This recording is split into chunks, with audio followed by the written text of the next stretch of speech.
ఇక విద్యార్థి ప్రవళికది ఆత్మహత్య కాదని ప్రభుత్వ హత్య అని టీపీసీసీ ఉపాధ్యక్షులు చామల కిరణ్ కుమార్ రెడ్డి అన్నారు.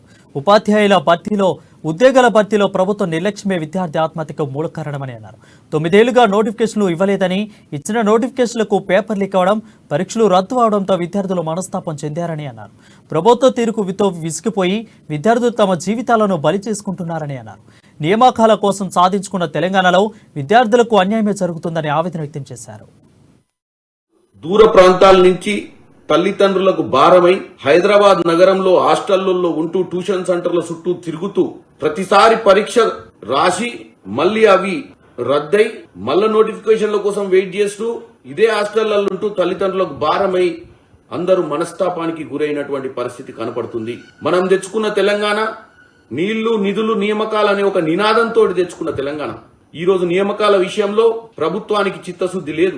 ఈ ప్రభుత్వానికి ఏమైనా ఎంత తొందరగా కాళేశ్వరం ప్రాజెక్టు కట్టామా, ఆంధ్ర కాంట్రాక్టర్ల దగ్గర నుంచి ఎంత కమిషన్లు దండుకున్నామా, ఎంత తొందరగా సెక్రటేరియట్ బంగ్లా కట్టామా, అక్కడున్న కాంట్రాక్టర్ నుంచి ఎంత తొందరగా డబ్బులు దండుకున్నామా, రింగ్ రోడ్ చుట్టూన్న భూములు ఎంత తొందరగా అమ్ముకుందామా, ఎంత తొందరగా కమిషన్